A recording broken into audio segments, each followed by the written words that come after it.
श्रीरामपूर शहरात पोलिसांची धडक कारवाई, पण या कारवाई मागे उलगडतोय एक मोठा रॅकेट। दिनांक 17 मार्च 2026 रोजी शहर पोलीस निरीक्षक नितीन देशमुख यांना गुप्त बातमीदारामार्फत एक धक्कादायक माहिती मिळाली। थत्ते ग्राउंड परिसरात 2 इसम नशेसाठी वापरल्या जाणाऱ्या मेफिनटर्मिन इंजेक्शनची बेकायदा विक्री करत असल्याची खात्रीशीर खबर पोलिसांना मिळाली।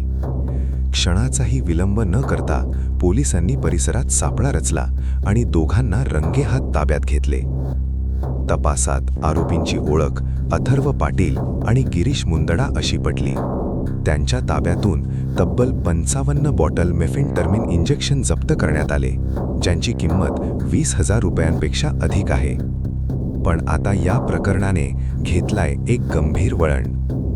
हा साठा नेमका कुठून येतो, कोणाच्या माध्यमातून शहरात पोहोचतो आणि सर्वात महत्त्वाचं म्हणजे या मागचा खरा मास्टरमाइंड कोण आहे?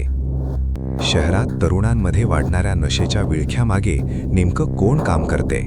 ही केवळ छोटी डिलिव्हरी चेन आहे की मोठ्या रॅकेटचा भाग? पोलिसांनी या सर्व मुद्द्यांवर सखोल तपास सुरू केला असून आणखी काही मोठे खुलासे होण्याची शक्यता वर्तवली जात आहे।